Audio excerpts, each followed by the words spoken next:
ارے کچھ ایسے ہیں کہ جو اس چیز کو شرک بھی کہتے ہیں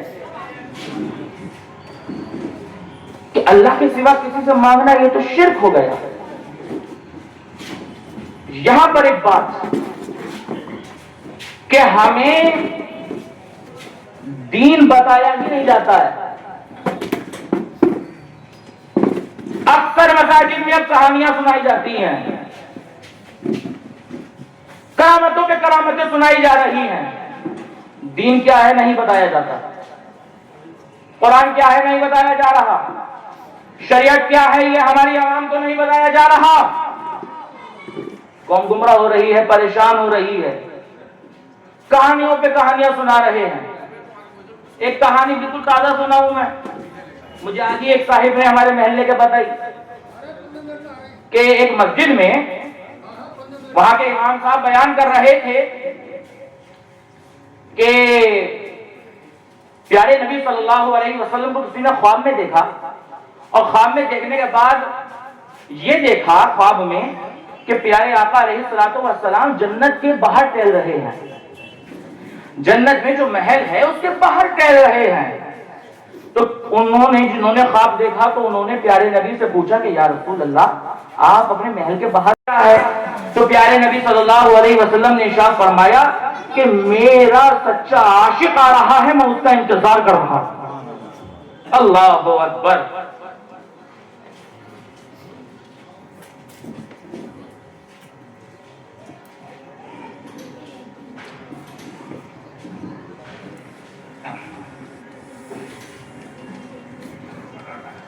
ماشاء اللہ.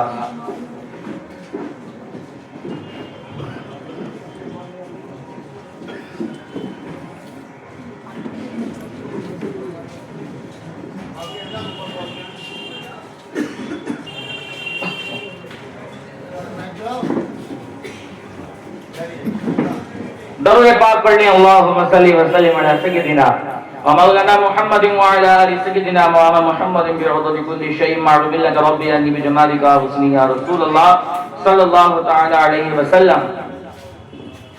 تو انہوں نے خواب میں دیکھا کہ پیارے نبی صلی اللہ علیہ وسلم اپنے محل کے باہر ٹہل رہے ہیں. تو انہوں نے پوچھا یا رسول اللہ کیسے؟ تو انہوں نے کہا کہ میرا ایک عاشق آ رہا ہے, میں اس کا انتظار کر رہا ہوں. حول ولا قوت الا باللہ. یہ کہانیاں, یہ قصے بازیاں سنائی جا رہی ہیں کہ جن کا نہ سر اور نہ پیر. تو ہمارے یہاں مساجد سے اب کہانیاں بیان ہونے لگی کہ فلاں ایسے فلاں ویسے. دین نہیں بتا رہے, شریعت کیا ہے یہ عوام کو نہیں بتا رہے. ہمیں اللہ تبارک و تعالی نے اور اس کے پیارے حبیب صلی اللہ علیہ وسلم نے کیا حکم دیا ہے, شریعت ہم سے کیا کہتی ہے, کیا چاہتی ہے, یہ نہیں بتایا جا رہا. یہی وجہ ہے پھر عوام, پھر قوم ہر چھوٹی چھوٹی بات پر شرک ڈھونڈ لیتی ہے, ہر چھوٹی چھوٹی بات پر بدعت کہنے لگتی ہے. ارے پیارے آقا علیہ الصلوۃ والسلام سے مانگنا یہ شرک نہیں ہے, بلکہ یہ عقیدہ تو ہمیں صحابہ کرام سے ملا ہے. یہ عقیدہ, یہ نظریہ ہمیں اصحاب مصطفیٰ صلی اللہ تعالی علیہ وسلم سے ملا ہے.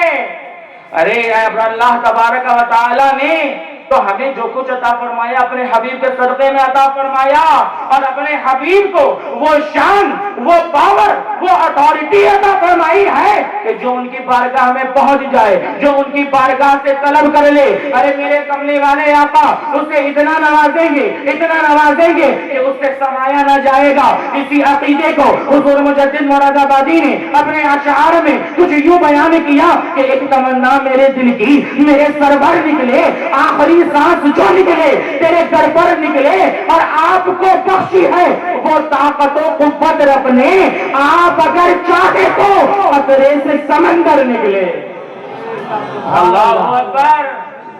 یہ پاور رب نے اپنے حبیب کو عطا فرمائی ہے کہ آپ اگر چاہیں تو قطرے سے سمندر نکلے, اور یہی ہمارا عقیدہ ہے.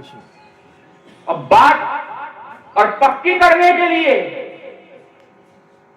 آ جائیے حدیث پاک کی طرف.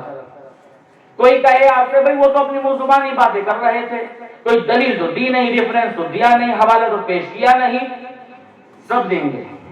ارے ہمارے دادا حضور مجدد مراد آبادی نے یہی سبق دیا جو ہمیں اپنے والد سے ملا کہ جو بات کہنا اتنی کھمبا ٹھوک کہنا کہ کسی کا باپ نہ مٹا سکے. بات جو کہتے ہیں اتنی کھمبا ٹھوک کہتے ہیں کہ آ جائے کون ہے میدان میں, ہم ثابت کریں گے. تو اللہ تبارک و تعالیٰ نے اپنے حبیب کو یہ شان عطا فرمائی کہ جسے چاہے عطا فرما دے. کبھی ایسا ہوا؟ ہاں ہوا. آئیے حدیث پاک کی طرف. مسلم شریف کی حدیث پاک ہے. بخاری اور مسلم کے بڑے چرچے رہتے ہیں, بخاری سے دکھاؤ, مسلم سے دکھاؤ, ہم دکھائیں گے. اٹھائیے مسلم شریف, حدیث پاک موجود ہے. حدیث نمبر اگر کتابوں کے حساب سے دیکھیں گے تو 489 اور اگر انٹرنیٹ پر دیکھیں گے تو 1094. یہ حدیث پاک کا نمبر ہے. حدیث پاک موجود ہے. صحابی رسول صلی اللہ تعالی علیہ وسلم حضرت ربیعہ بن کعب رضی اللہ تعالی عنہ, ان کی یہ ڈیوٹی تھی کہ پیارے آقا علیہ الصلوۃ والسلام جب تہجد کے لیے اٹھا کرتے تھے تو یہ پیارے آقا علیہ الصلوۃ والسلام کی بارگاہ میں پانی لے کر حاضر ہوا کرتے تھے وضو کے لیے. پیارے آقا علیہ الصلوۃ والسلام کی بارگاہ میں ان کی یہ ڈیوٹی تھی کہ جب پیارے آقا علیہ الصلوۃ والسلام نماز تہجد کے لیے بیدار ہوتے تو ان کا کام تھا کہ بارگاہ رسول کریم صلی اللہ علیہ وسلم میں وضو کے لیے پانی لے کر حاضر ہو جانا. یہ ان کی ڈیوٹی. ایک عرصہ دراز تک آپ نے یہ کام کیا.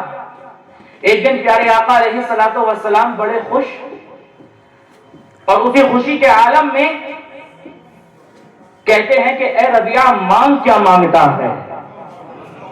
سنی مسلمانوں یہی سمجھنے کا پوائنٹ ہے کہ اے ربیعہ مانگ کیا مانگتا ہے. اللہ اکبر. صحابی رسول کا عقیدہ دیکھیں. ہمیں جو صحابہ کرام سے عقیدہ ملا وہ عقیدہ سماعت کریں.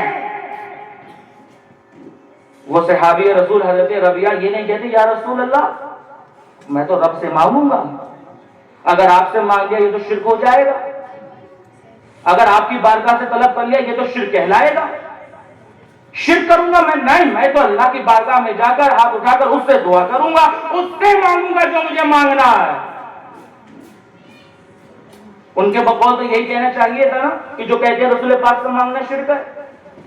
ان کے بقول تو ان صحابی رسول کا یہ جواب ہونا چاہیے تھا کہ میں تو رب کی بارگاہ سے مانگوں گا. مگر سنی مسلمانوں قربان جاؤ, حضرت ربیعہ کے انہوں نے یہ جواب میں نہیں فرمایا کہ یا رسول اللہ میں آپ سے نہیں مانگوں گا, بلکہ مانگا. اور کیا مانگا کہ یا رسول اللہ صلی اللہ تعالی علیہ وسلم میں آپ کا خادم, میں آپ کا غلام, میری یہاں یہ ڈیوٹی ہے کہ میں آپ کی بارگاہ میں وضو کا پانی لے کر تہجد کے وقت حاضر ہوتا ہوں. یا رسول اللہ مجھے یہ نعمت عطا فرما دیں کہ جنت میں بھی میں آپ کے لیے وضو کا پانی لے کر حاضر ہوا کروں. یا رسول اللہ آپ نے دنیا میں مجھے یہ نعمت عطا فرمائی ہے, یہ خدمت میں آپ کی کرتا ہوں. یا رسول اللہ مجھے جنت میں بھی آپ کے محل میں یہ ڈیوٹی, یہ اتھارٹی, یہ نعمت عطا فرما دیں, یہ مجھ پر کرم فرما دیں کہ جب میں آپ کی بارگاہ میں حاضر ہوا کروں تو میں تہجد میں وضو کا پانی لے آیا کروں. تو یا رسول اللہ آپ مجھ پر یہ کرم فرما دیں. تو پیارے نبی صلی اللہ علیہ وسلم نے ارشاد فرمایا تو پھر تم میرے ساتھ رکوع اور سجود میں کثرت کیا کرو. اللہ اکبر. حدیث پاک یہاں مکمل ہو گئی. اب جو عقیدہ بیان ہو رہا تھا اس عقیدے پر نظر لگائیے. سنی مسلمانوں جی لگاؤ. ارے ہمیں صحابی رسول حضرت ربیعہ نے یہ عقیدہ عطا فرما دیا کہ رب سے مانگنا بے شک مانگنا, مگر رب کے حبیب سے مانگنا یہ شرک نہیں ہے, بلکہ رب نے اپنے حبیب کو یہ شان عطا فرمائی ہے کہ جب چاہیں, جتنا چاہیں, جہاں چاہیں عطا فرما دیں. اللہ اکبر. کبھی تو حضور مجدد مراد آبادی کا فرماتے ہیں کہ دو جگ کے بادشاہ ہیں, خیرات بانٹتے ہیں, حسنین کا اتارا دن رات بانٹتے ہیں, اور اللہ جانتا ہے اتنا دیا نبی کو کوئی کمی نہیں ہے, دن رات بانٹتے ہیں. اللہ اکبر. اللہ جانتا ہے کتنا دیا نبی کو کوئی کمی نہیں ہے, دن رات بانٹتے ہیں. تو اپنے عقیدے کو صاف رکھیے گا کہ کچھ وہ عقیدے تھے جو میرے کانوں تک پہنچے, یہ گھوم رہے ہیں, میں نے اس کا کلیئرفیکیشن آپ کی کان تک پہنچا دیا. تو اپنے عقیدے کو محفوظ رکھیے, اپنے عقائد کو, اپنے عقائد پر پہرا خود دیجیے, کیونکہ آپ کو قرآن کریم کی آیات ہی دکھائی جائیں گی کہ دیکھو یہ تو قرآن میں لکھا ہے, دیکھو یہ تو حدیث میں لکھا ہے. تو اسے جواب دینا کہ بھائی قرآن و حدیث ہمارے پلے نہیں پڑتی ہے, حضرت کے پلے پڑتی ہے, حضرت کے ساتھ چلا جا, حضرت سے جواب لے جا کر. تو آپ بحث بازی نہ کریں, آپ تو ایک جواب دیں میرے مصطفیٰ کے جیسا نہ ہوا نہ ہے نہ ہوگا. آپ تو یہی جواب دے دیں, باقی کام ہمارا ہے. تو سنی مسلمانوں, اسی انداز سے جیسے شرک کرتے ہیں ایسی بدعت بھی کرتے ہیں. مثال کے طور پر جو موقع ہے آپ اس رات میں عبادت کریں, ریاضت کریں, اللہ رسول کا ذکر سن رہے ہیں, یہ کام کریں, بولے یہ تو ہمیں حدیث میں قرآن میں کہیں نظر آتا نہیں, قرآن و حدیث میں تو آپ بھی نظر نہیں آتے. تو پھر کیا کیا جائے؟ ارے آپ کی آنکھوں کو نظر نہیں آیا تو یہ آپ کی بینائی کی کمی ہے, اور یہ بینائی کی کمی نہیں بلکہ یہ دل میں عشق مصطفیٰ کی کمی ہے. یہ دل میں عشق مصطفیٰ کی کمی کا اثر ہے کہ جو انہیں نظر نہیں آتا. ارے انہیں حدیثوں میں یہ کیا اپنے شب برات کے فضائل کیا نظر آئیں گے, انہیں تو شان مصطفیٰ بھی قرآن میں نظر نہیں آتی ہے. کیوں؟ کیونکہ عشق مصطفیٰ ہے ہی نہیں دل میں. ارے اگر عشق مصطفیٰ کو اپنے دل میں, اپنے ذہن میں بھر کر قرآن کریم کو پڑھا ہوتا تو والضحیٰ واللیل اذا سجا میں ان کے چہرے والضحیٰ کا ذکر نظر آتا, واللیل اذا سجا میں ان کی زلفوں کا ذکر نظر آتا, ارے مراک البصر وما طغیٰ میں ان کی عینین کا ذکر نظر آتا, لقد کان لکم فی رسول اللہ اسوۃ حسنہ میں ان کی زندگی کا ذکر نظر آتا. سبحان الذی اسری بعبدہ لیلا من المسجد الحرام الی المسجد الاقصی میں ان کا جسم و روح کے ساتھ عرش پر جانا نظر آتا. تو آنکھوں کی بات ہے, یہ تو عشق مصطفیٰ کی بات ہے کہ عشق مصطفیٰ آنکھوں میں, دل میں, ذہن میں ہے نہیں تو نظر آتا نہیں. ارے ہم اس رات میں عبادت کرتے ہیں اس لیے کرتے ہیں وہ نظر آئیں گے, مگر ہمارا عقیدہ بالکل صاف ہے, حدیث قدسی کی روشنی میں بالکل کلیئر ہے کہ اللہ تبارک و تعالی نے ہمیں جو کچھ عطا فرمایا ہے یہ سب صدقہ ہے پیارے آقا علیہ الصلوۃ والسلام کا. ارے آپ کے پاس دولت ہے, یہ صدقہ ہے پیارے آقا کا. ہمارے پاس شہرت ہے, یہ صدقہ ہے کملی والے آقا کا. ہمارے پاس دولت ہے, یہ صدقہ ہے پیارے نبی کا.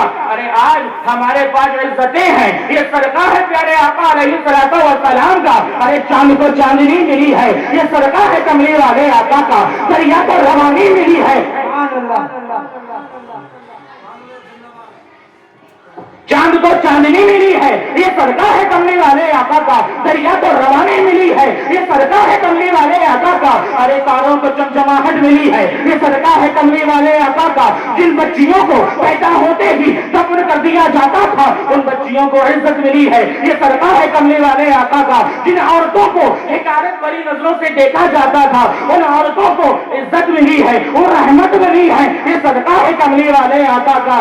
ارے بلا تشریح و تمثیل, ارے ہم اس دنیا میں جی رہے ہیں, سانسیں لے رہے ہیں, یہ صدقہ ہے کملی والے آقا کا. ارے مر کر قبر میں چلے جائیں گے, مل کر نکیر سوال کریں گے, ارے وہاں ہماری قبر میں اجالا ہوگا تو وہ اجالا بھی صدقہ ہے کملی والے آقا کا. اور کل بروز حشر میں اپنی قبروں سے اٹھ کر جب میدان قیامت میں پہنچیں گے اور میدان قیامت میں پہنچنے کے بعد ہمیں پروانہ نجات ملے گا, تو یہ بھی صدقہ ہے کملی والے آقا کا. سبحان اللہ. تو ہمیں تو جو کچھ ملا، دین ملا تو صدقہ ہے کملی والے آقا کا، قرآن ملا تو صدقہ ہے کملی والے آقا کا. ارے ہمیں خدا کا پتہ ملا ہے تو یہ صدقہ ہے کملی والے آقا کا. کبھی تو حضور مجدد مولانا بالی ارشاد فرماتے ہیں کہ اللہ کے محبوب نے احسان کیا ہے، حق یہ ہے کہ حق کا ہمیں عرفان دیا ہے، اور کس منہ سے ادا شکر کریں، آپ کا آقا ایمان دیا ہے، ہمیں قرآن دیا ہے. کس منہ سے ادا شکر کریں، آپ کا آقا ایمان دیا ہے، ہمیں قرآن دیا ہے. تو ہمارا عقیدہ کہ ہمیں جو کچھ ملا کملی والے آقا علیہ الصلوۃ والسلام کے صدقے میں ملا ہے. اور آگے بڑھ جائیے کہ بے شک عطا فرمانے والے ذات اللہ تبارک و تعالیٰ کی ہے، رازق وہی ہے، مالک وہی ہے، ذات اسی کی ہے، مگر اللہ تبارک و تعالی نے اپنے پیارے حبیب صلی اللہ تعالی علیہ وسلم کو یہ اتھارٹی، یہ پاور، یہ شان، یہ قوت عطا فرمائی ہے کہ جو پیارے آقا علیہ الصلوۃ والسلام کی بارگاہ پاک سے بھی طلب کرے گا تو وہ ان کے دربار پاک سے بھی پائے گا. تو اللہ تبارک و تعالی نے